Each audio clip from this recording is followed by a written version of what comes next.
جو کل Donald Trump صاحب نے یونائٹڈ نیشنز کی جنرل اسمبلی سے خطاب کیا ہے، اس خطاب میں انہوں نے کچھ ایسی باتیں کی ہیں جو پوری دنیا میں زیر بحث ہے۔ سب سے پہلے ایک جو ان کا سٹیٹمنٹ ہے لندن کے میئر صادق خان صاحب کے بارے میں، وہ اس پر غور کرنا بڑا ضروری ہے۔ ذرا سنیں وہ کیا کہہ رہے ہیں۔ I look at London where you have a terrible mayor, terrible mayor, and it's been so changed. Now they want to go to Sharia law, but you're in a different country. You can't do that.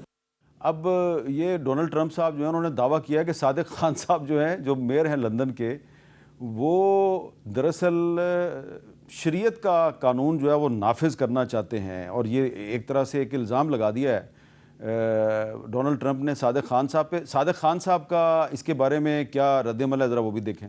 I think President Trump has shown he is racist, he is sexist, he is misogynistic, and he is Islamophobic. اچھا، اس سے پہلے صادق خان صاحب اس سے پہلے بھی ذرا تفصیل سے بات کر چکے ہیں۔ ان کو سوال کیا گیا کہ ٹرمپ آپ کے کیوں خلاف ہے، انہوں نے کیا کہا، ذرا سنیے۔ There's a very prominent politician by the name of Donald Trump. How did it feel when he kept coming for you over and over again? It's personal, right? Let's be frank. If I wasn't this colour skin, if I wasn't a practicing Muslim, he wouldn't have come for me. He's come for me because of my ethnicity and my religion. So, the fact that I was speaking out against somebody whose policies were sexist, homophobic, Islamophobic, racist. تو رانا ثناء اللہ صاحب، آپ نے Trump صاحب کو بھی بیان سنا ہے اور صادق خان صاحب کو بھی بیان سنا ہے۔ آپ کا کیا خیال ہے کہ ٹرمپ صاحب کو اس سارے معاملے میں یہ شریعت اور مذہب کا کارڈ لانا چاہیے؟ بالکل نہیں لانا چاہیے، اور جو انہوں نے بات کی ہے یہ بالکل بے بنیاد ہے، اور ویسے بھی ایک اتنی بڑی طاقت اور بڑے ملک کے سربراہ کو جو ہے وہ اس طرح سے میں نہیں سمجھتا کہ ان کو جو ہے وہ بیان دینا چاہیے۔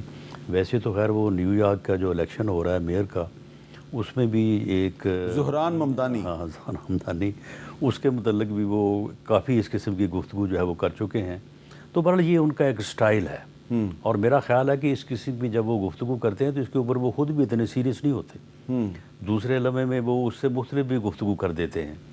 تو یہ تو سوال ہی پیدا نہیں ہوتا کہ وہاں پہ صادق صاحب جو ہیں وہ کوئی اس قسم کی وہاں پہ کوئی کوشش کر رہے ہوں۔ وہاں کا جو اپنا آئین ہے، قانون ہے، اس کے تحت انہوں نے حلف اٹھایا اور اس کے تحت ہی وہ کام کر رہے ہیں۔ اچھا علی ظفر صاحب، یہ مجھے بتائیں آپ کہ اگر ڈونلڈ ٹرمپ جو ہیں وہ لندن کے میئر کے بارے میں یونائٹڈ نیشنز کی جنرل اسمبلی کے سٹیج پہ کھڑے ہو کے کہتے ہیں جی کہ وہ شریعت نافذ کرنے کے حامی ہیں، تو اس کا مطلب ہے کہ وہ صرف صادق خان کو ٹارگٹ نہیں کر رہے، وہ شریعت کو بھی متنازع بنا رہے ہیں۔ اس کے بعد کیا ہم یہ کہہ سکتے ہیں کہ ڈونلڈ ٹرمپ دنیا میں امن قائم کرنے کے خواہاں ہیں؟ جی دیکھیں، جہاں تک تعلق ہے، سب سے پہلے تو اس میں دو تین چیزیں ہیں جس کا میں ذکر کرنا چاہوں گا۔ سب سے پہلے تو ایک پریزیڈنٹ کسی ملک کے کسی ایک سٹی کے، ایک شہر کے میئر کے بارے میں کامنٹس دینا ہی جائز نہیں ہوتا۔ وہ ایک ڈپلومیٹک نارمز کے خلاف ہے، دوسرے ملک کے میئر ہیں، اس کے اوپر بات کرنا درست نہیں ہوتا۔ لیکن بہرحال ہم نے دیکھا ہے کہ ٹرمپ جو ہیں، پریزیڈنٹ ٹرمپ، وہ نارملی ڈپلومیسی کو رد کر کے اپنی ہی من مانی کرتے ہیں۔ دوسری بات یہ ہے کہ یہ بالکل غلط بات ہے کہ کوئی شریعت نافذ کر رہے ہیں، وہ یہ ہو ہی نہیں سکتا۔ وہاں جو آئین ہے، جو ان کا قانون ہے، اس کے مطابق ان کی کوئی جورسڈکشن ہی نہیں ہے صادق صاحب کی کہ وہ کوئی شریعت اناؤنس کریں۔ تیسری چیز یہ ہے کہ جہاں تک ان کا یہ دعویٰ ہے کہ مجھے پسند نہیں، اور اس کے بعد جو صادق صاحب نے جواب دیا ریسسٹ کا، تو ان کا حق ہے صادق صاحب کا، وہ کیوں ان کو سگنل آؤٹ کیا جا رہا ہے، کیوں ان کے اوپر اٹیک کیا جا رہا ہے۔ بلکہ آپ کو یاد ہوگا کہ وہ بینکویٹ جو تھا، جو کھانا ہوتا ہے ان کا، ایک اعزاز میں دیا گیا لندن میں، اس میں بھی شاید انہوں نے کہا کہ ان کو انوائٹ نہیں کرنا، ان کو دعوت نہیں دی جائے گی، اور وہ انگلینڈ نے پھر نہیں دی دعوت۔ تو یہ ایک عجیب سا تنازع ہے، اور آپ یونائٹڈ نیشنز پہ اس کا ذکر کر رہے ہیں، تو میرا خیال ہے یہ بات جائز نہیں۔ مگر بہت ساری ایسی چیزیں ہیں جو پریزیڈنٹ ٹرمپ کہہ جاتے ہیں، اس کے بعد اس کو وڈرا بھی کرتے ہیں کبھی، اور اس پہ پھر بہت ساری باتیں بھی اور گفتگو بھی ہوتی ہے۔ لیکن جو ریالٹی ہے میرے خیال سب سے اہم ان کا جو اسٹیٹمنٹ ہے وہ ہے فلسطین پہ، اور وہ ایکچولی قابل غور ہے کہ ابھی تک امریکہ جو ہے وہ اس بات کو ماننے کو تیار نہیں ہے، جو باقی اس کے جو ساتھی الائڈ ممالک یورپ میں ہیں اور انگلینڈ میں ہیں جو اس وقت مان گئے ہیں، وہ ابھی 2 نیشن تھیوری یا اسٹیٹ کی بات نہیں کرنے کو تیار، اور یہ ایک بڑی اہم ابھی ہے۔ اسی وجہ سے آپ دیکھ رہے ہیں کہ غازہ میں ابھی تک جو کچھ ہو رہا ہے وہ چل رہا ہے، لوگ جانے جا رہی ہیں اور کوئی ملک بھی کچھ نہیں کر پا رہا۔ اچھا، اس میں ایک بڑا ایک اہم مسئلہ یہ ہے کہ ایک طرف تو اتنا اہم اجلاس چل رہا ہے جی، یونائٹڈ نیشنز کی جنرل اسمبلی کا اجلاس ہے، دنیا بھر کے جو لیڈرز ہیں وہ وہاں پہ اکٹھے ہیں، ان کا سب سے بڑا ایشو ہے وہ غزہ میں جنگ بندی کروانا ہے، لیکن ڈونلڈ ٹرمپ صاحب نے یونائٹڈ نیشنز کی جنرل اسمبلی کے فورم پہ کھڑے ہو کے یونائٹڈ نیشنز کے بارے میں کیا کہا ہے، ذرا وہ بھی سنیں۔ Not only is the UN not solving the problems it should, too often, it's actually creating new problems for us to solve. These are the 2 things I got from the United Nations, a bad escalator and a bad teleprompter. Trump صاحب نے بڑے واضح الفاظ میں کہا ہے کہ United nations جو ہے وہ مسائل حل کرنے کی بجائے نئے مسائل پیدا کر رہی ہے۔ رانا ثناء اللہ صاحب، اگر وہ ٹرمپ صاحب جو ہیں وہ یونائٹڈ نیشنز میں کھڑے ہو کے یونائٹڈ نیشنز کو کنڈیم کر دیں گے تو پھر غزہ میں ہم امن کیسے قائم کریں گے؟ دیکھیں، غزہ میں جو امن قائم نہیں ہو رہا اس کی بنیادی وجہ تو یہی ہے کہ امریکہ جو ہے وہ اسرائیل کو اس بات پہ اس طرح سے مجبور نہیں کر رہا جس طرح سے اسے مجبور کرنا چاہیے۔ اگر امریکہ جو ہے وہ اسرائیل کو روک دے تو اس کی جرت ہی نہیں ہے۔ یہ ویسے کہانیاں ہیں کہ جی انہوں نے بتایا نہیں، بعد میں بتایا، یہ قطر پہ حملے کی جو بات ہوتی رہی ہے، بالکل اسرائیل کی کوئی طاقت نہیں ہے، کوئی اس کی مجال نہیں ہے کہ وہ امریکہ کی جو ہے وہ فیسیلیٹیشن اور اس کی سرپرستی کے بغیر جو ہے وہ غزہ میں بھی، اور باقی جو انہوں نے ایران کے ساتھ کیا اور اس کے بعد جو انہوں نے قطر پہ حملہ کیا۔ لیکن معاملہ یہ ہے کہ یہ ایک اقوام متحدہ کا جو ادارہ ہے، یہ تمام دنیا کے لوگوں نے، تمام ملکوں نے اکٹھے ہو کے بنایا ہے۔